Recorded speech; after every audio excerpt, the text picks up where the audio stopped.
क्या हो अगर आप एक दिन अचानक से टेलीपोर्ट होकर एक दूसरी दुनिया में रीइंकार्नेट हो जाते हो। Hello guys and welcome back है तुम्हारे फेवरेट चैनल एयर एनिमे पर। तो बिना टाइम वेस्ट करे बढ़ते हैं अपनी वीडियो की ओर। तो कहानी की शुरुआत एक बच्चे से होती है जो कि एक दूसरी दुनिया में रीइंकार्नेट हो चुका है। अचानक से उसकी मदर उसके सामने आती है और हमारा जो मेन कैरेक्टर है एमसी, जिसका नाम है नो, वो अचानक से उसके सामने स्टेटस विंडो देखता है उसकी। उसे तभी ये पता चलता है कि अभी तक तो उसके पास कोई नाम भी नहीं है और ना ही कोई पावर है, लेकिन उसके फादर जो कि वो किंगडम के राजा है वो वहाँ पर आ चुके थे। और जैसे वो उस बच्चे को देखते हैं तो कहते हैं लगता है ये मेरा ही बच्चा है, इसका चेहरा तो सेम मेरे जैसा ही मिलता है। आगे आपस में वो लोग बात करना शुरू कर लेते हैं और जो हमारा एमसी है वो नई दुनिया में रीइंकार्नेट भी हो गया है और उसके पास नई नई और अजीब अजीब सी पावर भी है। लेकिन पर वहाँ पर अब क्राउन प्रिंस का एक चीफ आ चुका था। वो कहता है एम्परर से कि एम्परर हमें अब इन लोगों का क्या नाम रखना चाहिए। हम लोग इसका नाम रखेंगे नोवारा रेड और ये हमारी किंगडम का 13th इम्पीरियल प्रिंस होगा। और अब सब ये बातचीत सुनकर बहुत ज्यादा खुश हो चुके थे।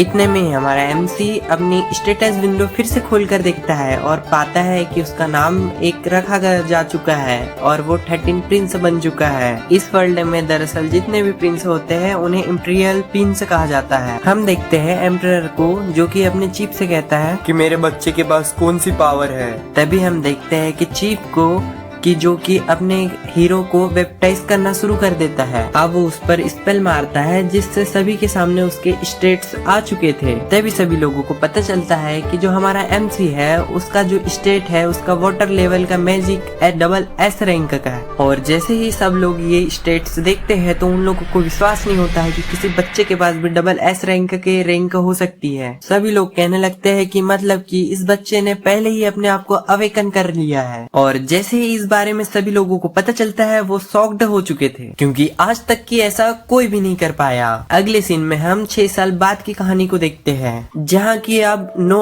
काफी ज्यादा बड़ा हो चुका था। उसे इस वर्ल्ड के बारे में काफी नई नई चीजें पता चल चुकी थी, जैसे कि इस वर्ल्ड का नाम मेलिस एम्पायर है और यहाँ पर जो भी प्रिंस होते हैं उन्हें इम्पीरियर प्रिंस कहा जाता है। नो को अपने मैजिक स्किल और स्टेट्स के बारे में भी कई चीजें नई नई पता चल चुकी थी, जैसे कि उसके पास वाटर मैजिक है और ये करने में वो बहुत अच्छा है। यहाँ तक कि उसके पास काफी सुंदर सुंदर और अच्छे अच्छे मेट्स भी आ चुकी थी जो कि उसकी छोटी सी स्वॉर्ड और बाकी चीजों का भी ध्यान रखती थी। लेकिन हमारे एमसी के बाकी के स्टेट्स सभी लोगों को अलग प्रकार के दिखते हैं और उसको खुद को अलग प्रकार के दिखते हैं। बाद में चल के हमारा एमसी बोलता है कि मेरा पावर का जरिया मेरे सबऑर्डिनेट्स है, यानी कि वे उसके पास जितने भी नौकर होंगे या फिर उसके परिवार के होंगे उतनी ज्यादा उसकी पावर बढ़ते जाएंगी। साथ ही साथ उसका लेवल इन्फिनाइट तक ग्रो भी हो सकता है। सभी मेट्स नो को तैयार करती है और वो अभी अपने काम पर निकल चुका था। सबसे पहले वो अपना ब्रेकफास्ट करता है, लेकिन पर तभी उसकी एक सुंदर सी मेड उसके पास आ चुकी थी और नो को भी ये मेड काफी ज्यादा पसंद होती है। प्रिंस नो दरअसल आपको प्रिंस 4 बुला रहे हैं और नो को जैसे ही इस बारे में पता चलता है वो सीधे ही उसके पास के लिए निकल जाता है क्योंकि वो नो का ही भाई है। हम नो को देखते हैं जो कि आगे बढ़ता है और अपने बड़े भाई एल्बर्ट से मिलता है और वो इस किंगडम का 2nd प्रिंस था। और वहीं साइड में हेनरी भी था जो कि इस वर्ल्ड का 4th प्रिंस था। एल्बर्ट नो को बोलता है मेरे भाई मेरे पास तुम्हारे लिए एक गिफ्ट है। और अचानक से पूरा रूम डार्क माना से घिर चुका था, यहाँ तक कि नो भी। और नो इस सीन को देखकर बहुत ज्यादा घबरा चुका था। वहाँ पर एक सर्वेंट आता है जिसके हाथ में एक अजीब सा ताबूत था। वो जैसे तैसे डर डुरा के वो ताबूत को नीचे रख लेता है और जैसे ही नो उस चीज को देखता है वो काफी ज्यादा शॉक्ड हो चुका था क्योंकि वो चीज कोई नॉर्मल चीज नहीं थी, वो डिमोनिक चीज थी। यहाँ तक कि जो उसका माना प्रेजेंस था वो इतना ज्यादा खतरनाक था कि उसे इंसेंस करते ही डर लगने लगे। आगे चलकर वो सब लोग बातें चीतें करने लगते हैं, लेकिन पर उसके अंदर और कोई अजीब सी चीज नहीं, एक स्वॉर्ड थी। नो उस चीज को अप्रेस करने का ट्राई करता है लेकिन ऐसा कुछ भी नहीं हो पाता। तभी वहाँ पर 2nd प्रिंस एल्बर्ट आ चुका था। वो नो को बोलता है कि इसे उठाओ। वो नो को बोलता है कि इसे उठाओ और नो अपने बड़े भाई के ऑर्डर को मना नहीं कर पाता, इसलिए उसे ना चाहते हुए भी वो स्वॉर्ड को उठाना ही पड़ता है। और जब वो स्वॉर्ड को उठाता है तो पता चलता है वो काफी ज्यादा भारी है। यहाँ तक कि हेनरी उसे बोलता है हाँ ये कोई नॉर्मल स्वॉर्ड नहीं है, ये एक डिमोनिक स्वॉर्ड है, क्योंकि इसे मास्टर करने में ही 103 से ज्यादा लोगों ने अपनी जान गंवा दी थी। यहाँ तक कि नो भी उसे बिल्कुल भी कंट्रोल नहीं कर पाता, क्योंकि उसका माना प्रेजेंस और बाकी चीजें भी बहुत ज्यादा खतरनाक थी। तभी एल्बर्ट और हेनरी उसे बोलते हैं कि इसे अच्छे से मास्टर करना, चूंकि ये किंगडम की एक लौती सबसे पावरफुल स्वॉर्ड है और जो कि सिर्फ वाटर के लिए बनी है। और अब इतना कहने के बाद वो लोग वहाँ से निकल जाते हैं। और रात के समय जैसे ही नो सोने के लिए जा रहा था, लेकिन वो अपने सर्वेंट जोई से पूछता है कि जोई तुम्हें क्या हो गया, तुम मुझे कुछ उदास लग रही हो। लेकिन जोई उसे कुछ भी नहीं बताती। वो लोग आपस में बात करना शुरू कर देते हैं। नो के बोलने पर वो अपनी पूरी की पूरी बातचीत बताना शुरू कर देती है। दरअसल प्रिंस, मैं जहाँ पर रहती थी वहाँ पर दरअसल फ्लड आ चुका है और वहाँ पर जो भी मेरी फैमिली रहती थी उसके पास न खाने के लिए खाना है और रहने के लिए घर भी नहीं है। यहाँ तक कि मेरे रिलेटिव्स ने तो मुझे रेड लाइट डिस्ट्रिक्ट में भी जाने को कह दिया है कि मैं वहाँ पर जॉब कर पाऊँ और थोड़े से पैसे कमा पाऊँ। लेकिन पर वहाँ पर नो उसे ये करने के लिए साफ साफ मना कर देता है, चाहे कुछ भी हो जाए लेकिन पर तुम यहाँ से कभी नहीं जाने वाली और मैं तुम्हारे मदर को ही यहाँ पर जॉब असाइन कर दूंगा किंगडम में। क्या? इसके लिए आपका बहुत बहुत शुक्रिया। रैलन, मेरे पास आओ। इतने में ही वहाँ पर नो का एक और एक सर्वेंट आ चुका था। वो नो से कहता है कि जहाँ पर जुई का घर है वहाँ पर एक फ्लड आ चुका है, जिसके कारण सब कुछ तबाह हो चुका है। चाहे तुम कुछ भी करो लेकिन पर वहाँ पर रहने के लिए जमीन ले लो। तभी डायलन उससे कहता है कि प्रिंस, ऐसा करना पॉसिबल नहीं है क्योंकि हमारे पास इतने पैसे नहीं है। तभी नो अपने मन में सोचने लगता है कि हमारे पास कुल मिलाकर रॉयल्टी फंड और मेरा फंड मिलाकर 5 लाख यूएन है, यानी कि जो इस वर्ल्ड की करेंसी होती है। लेकिन उनके पास अभी भी 2 लाख रेन कम पड़े हैं, यानी कि उस जमीन की कीमत शायद से 7 लाख रेन होंगी। तभी एलन डिसाइड करता है कि उसके फादर ने जो उसे लैंड दी थी उसे वो बेच खाएगा और उससे आराम से उतने तो पैसे आ ही जाएंगे और लास्ट में जाके वो उस जमीन को बाय कर लेगा। और इस बात को सभी लोग मान चुके थे। प्रिंस, आपका बहुत बहुत शुक्रिया। और अब अगले दिन 200 और निकलने के लिए वो लोग रेडी हो चुके थे, लेकिन वहाँ पर हेनरी भी तभी आ चुका था। तभी वहाँ पर नो दौड़े दौड़े जाता है और कहता है, सॉरी बड़े भाई, मुझे माफ करना। क्या तुम लोग कहीं जा रहे हो? हाँ, हम 200 विलोज में जा रहे हैं क्योंकि वहाँ पर फ्रेड आ चुका है और मैंने वहाँ पर कुछ लैंड को बाय कर लिया है। वाओ, ये तो काफी ज्यादा कमाल की बात है। नो,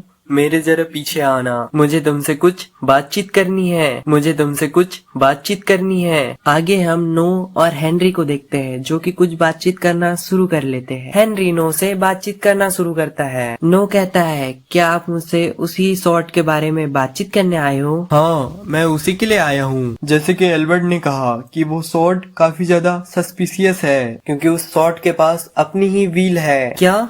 अपनी ही इच्छा? इसका मतलब क्या हो सकता है? इसका मतलब कि वो सॉर्ड बहुत ही ज्यादा खतरनाक है, इसलिए वो सॉर्ड को यहीं पर रख दो। और अब कहीं न कहीं इन लोगों को भी पता चल चुका था कि वो सॉर्ड बहुत ज्यादा खतरनाक है और यहाँ तक कि उसके पास अपनी ही फ्री व्हील है, यानी कि वो किसी की भी बात नहीं मानती जब तक वो अपना मास्टर नहीं मान ले उसे। ठीक है बड़े भाई, जैसे आप कहोगे मैं वैसा ही करूंगा। आगे हम देखते हैं कि नो अपने सबॉर्डिनेट के साथ उस विलेज के लिए निकल चुका था। नो को पता चलता है कि यहाँ की फार्मिंग और हार्वेस्टिंग पूरी तरीके से खत्म हो चुकी है और यहाँ के लोगों के पास कुछ भी खाने के लिए नहीं बचा है। लेकिन कहीं अचानक से दूर से कहीं अजीब सी आवाज आना शुरू हो चुकी थी और जो को भी लोग वहाँ के थे वो जल्दी से उस आवाज की तरफ निकल जाते हैं। बाद में उन लोगों को पता चलता है कि यहीं का एक ऑफिशियल लोगों को खाने के लिए दे रहा है ताकि वो लोग यहाँ पर कुछ न कुछ अजीब सी चीजें पका सके। सबसे पहले नो अब उस बनाए गए खाने की बाइट लेता है और वो कहता है कि थू,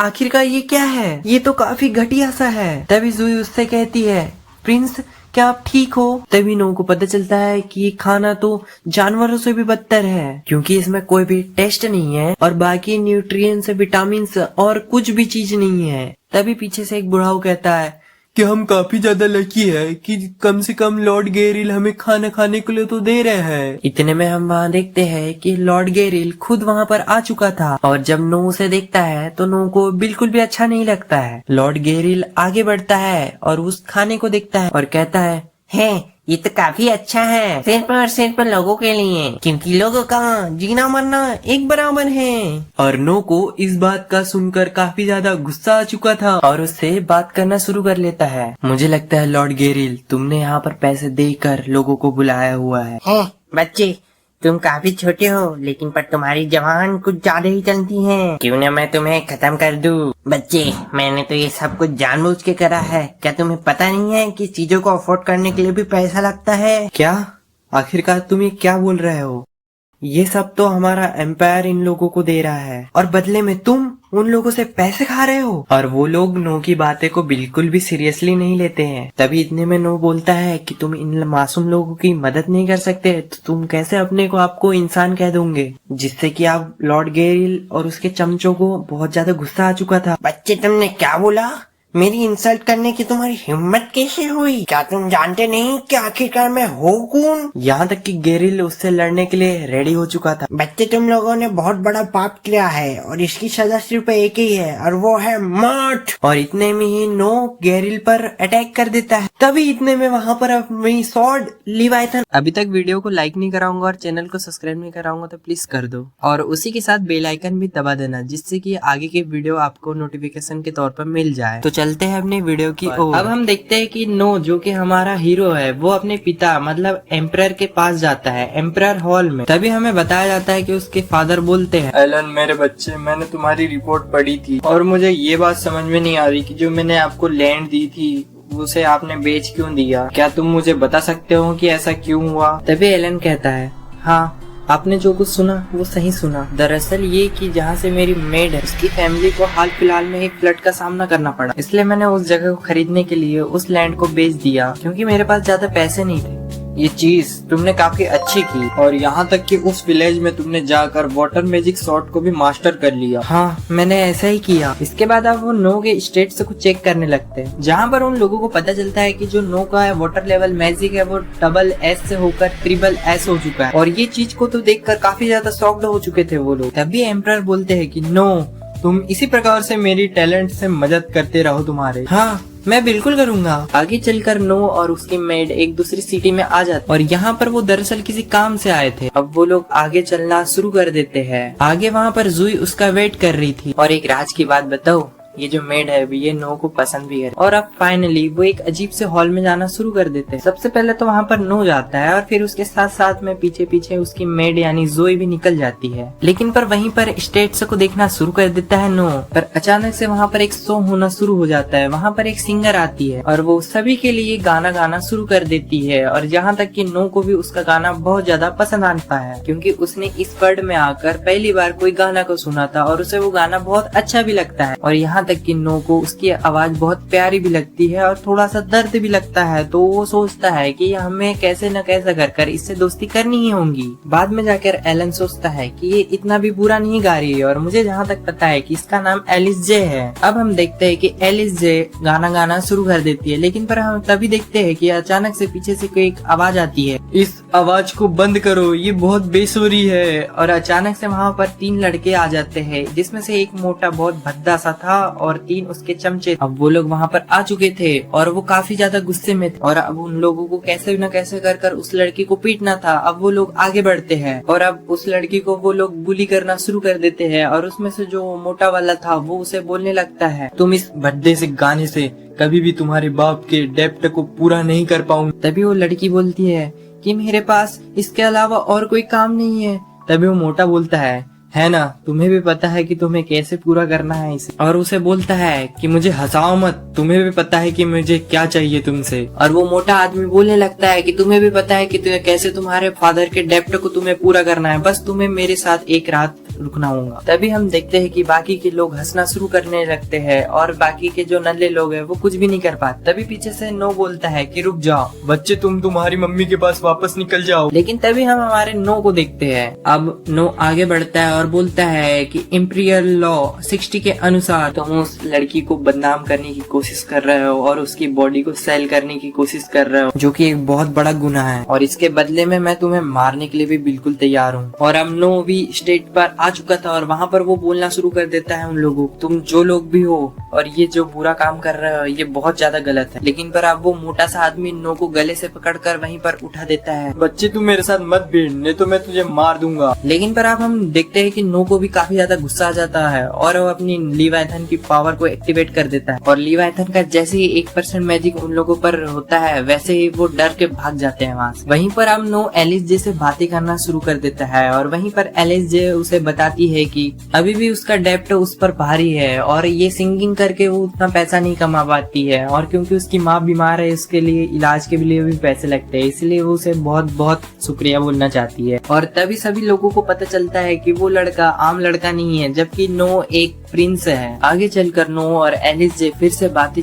करना शुरू कर देते हैं, जहाँ पर कि नो एलिस जे से कहने लगता है कि मैं तुम्हें हर महीने के 25 फ्रेंड दूंगा जिससे कि तुम अपनी सिंगिंग पर फोकस कर सको। और इससे एलिस जे भी काफी ज्यादा खुश हो चुकी थी। अब नो इसके बाद अपने कासल के अंदर चले जाता है और वहाँ पर उसे मेन गेट पर दिखाई देते हैं वही लैंडन्स। तभी एलन अपनी मेट से पूछता है कि ये कौन है, ये लोग आपसे माफी मांगने के लिए आए हैं और ये खुद को लैंडन से बोलते हैं। लेकिन नो उनसे बोलता है कि चाहे कुछ भी हो जाए पर इन्हें अंदर मत आने देना। ठीक है बॉस। और तभी वहाँ पर 4th प्रिंस हेनरी भी नो से मिलने के लिए आ चुका था और हेनरी बोलता है नो से, तभी हेनरी बोलता है कि तुम ऐसा क्यों कर रहे हो उनके साथ, ऐसा नहीं करना चाहिए। तो तभी एलन बोलता है कि बड़े भाई हम यहाँ पर बात नहीं कर सकते, चलो अंदर चल के करते हैं प्लीज, इसी के लिए आप अंदर चलिए। और वहाँ पर अंदर आते हैं वो लोग और पूरी की पूरी बात हेनरी को बता देता है एलन। लगता है तुम्हें कुछ ज्यादा ही पसंद आ चुकी है वो सिंगर। हाँ मुझे पसंद तो है लेकिन पर उसे छीन मत लेना मुझसे। बहुत बढ़िया, तुम बहुत ज्यादा स्मार्ट हो। वैसे तुम्हारे ब्रदर से जो फ्रैंक और ग्रे है वो भी तुम्हारी ही उम्र के है लेकिन पर वो तुम्हारी इतना समझदार नहीं है। तभी नो को समझ में आता है कि सच में उसके कई सारे भाई है लेकिन पर मदर अलग अलग है पर फादर एक ही है। अब वो आगे चलकर लीवाइथन के बारे में बातें करना शुरू कर देते हैं और हेनरी नो से बोलता है कि वैसे मैंने सुना है कि तुमने लीवाइथन को पूरी तरीके से मास्टर कर लिया, क्या ये सच है? वैसे मैंने उसे पूरी तरीके से मास्टर तो नहीं किया है पर मैंने उसे कंट्रोल करना सीख लिया है। आगे चलकर हेनरी को नो बताता है कि लीवाइथन की क्या क्या पावर्स है और जैसे हेनरी के सामने नो अपनी लीवाइथन को समन करता है वो शॉक्ड हो चुका था क्योंकि जो स्वॉर्ड है वो नेशनल लेवल का ट्रेजर है, वो कोई आम स्वॉर्ड नहीं है। वो लैंडन्स अभी भी नो के घर के बाहर ही थे ताकि कैसे न कैसे कर उनसे माफी मांग पाए वो। लेकिन तभी वो मोटे आदमी को काफी ज्यादा गुस्सा आ जाता है और वो जोर जोर से बोलना शुरू कर देता है, अब चाहे कुछ भी हो जाए लेकिन पर मैं वो उस पिद्दी से बच्चे को मसल के रख दूंगा। और अचानक से नो को उसकी आवाज आ जाती है और वो अपनी लीवाइथन की 1% पावर को फिर से अनलिश कर देता है और इससे वो मोटा एक बार में ही बेहोश हो जाता है। और ये पावर देखकर तो हेनरी भी काफी ज्यादा शॉक्ड हो चुका था। हेनरी को विश्वास नहीं हो पाता है कि एक छोटे से बच्चे नो ने वो लीवाइथन को मास्टर कर लिया है। आगे अब एलन रेड स्ट्रीट में जाता है जहाँ पर उसकी मुलाकात रेड एक्स से होती है। प्रिंस आप आ चुके हो, मैं आपका ही इंतजार कर रहा था। आगे अब वो नो को अपने साथ एक हॉल में लेकर जाना शुरू कर देता है और वहाँ पर जितने भी नोबल्स थे वो उसके रिस्पेक्ट में तालियां बजाना शुरू कर देते हैं। तभी उस भीड़ में से एक आदमी बोलता है कि लगता है कि ये वही 13 प्रिंस है। लेकिन तभी ट्रेडॉक्स बोलता है कि मास्टर ये स्वॉर्ड कैसी है? तभी नो बताता है कि ये जो स्वॉर्ड है उसके भाइयों ने उसे गिफ्ट में दी थी और इसे वो लीवाइथन के नाम से पुकारते हैं। क्या लीवाइथन? वो तो एक नेशनल लेवल का ट्रेजर है। और सभी के सभी लीवाइथन का नाम सुनकर शॉक्ड हो चुके थे क्योंकि लीवाइथन एक नेशनल लेवल का ट्रेजर है, वो कोई आम स्वॉर्ड नहीं है। जरूर ये तो कोई खिलौना होगा। और अब नो को उसकी आवाज आ जाती है और नो उसे गुस्से से देखने लगता है और एलन गुस्से में अपनी लीवाइथन का थोड़ा सा डार्क माना रिलीज कर देता है और जिससे सभी की सभी जान खतरे में आ चुकी थी। आखिरकार ये क्या है? मास्टर आपने काफी अच्छा किया, लगता है कि यही नेशनल लेवल ट्रेजर की पावर होती होंगी और अब आपने इसे कंट्रोल करना सीख लिया है। और ये सुनकर काफी ज्यादा खुश हो जाते हैं सभी लोग। वो सभी लोग कहते हैं कि आप प्रिंस हमारी जान तो बचाना शुरू भी कर देंगे। लेकिन नो के पास रेडॉक्स आकर बोलता है कि मास्टर हमें उस लड़के की क्या करना चाहिए, इसे ऐसा ही छोड़ दो। अब हम आगे देखते हैं कि सभी के सभी लोग काफी ज्यादा खुश नजर आ रहे हैं। अब प्रिंस से मिलने के लिए सभी नोबल लोग एक एक कर लाइन लगाना शुरू कर देते हैं क्योंकि प्रिंस से ज्यादा जान पहचान बढ़ा सके। लेकिन पर वहाँ पर एक अजीब सा बंदा आता है जिसका नाम मैरिक एलन था। वो बोलता है कि मेरा नाम मैरिक एलन है और मैं एलन कंपनी का मालिक हूँ और ये मेरी बेटी सैंडी है। आगे हम देखते हैं कि वो लोग इंट्रोडक्शन करना शुरू कर देते हैं और हम देखते हैं कि एलन आगे चलकर बोलता है कि ये तुम्हारी बेटी अडॉप्टेड है ना? हाँ पर आपको कैसे पता? हाँ मुझे वैसे ही पता चल गया, लेकिन पर आगे चलकर एलन बोलता है कि बैरन के साथ बातचीत कर। ऑलराइट गाइस, इसी के साथ हमारा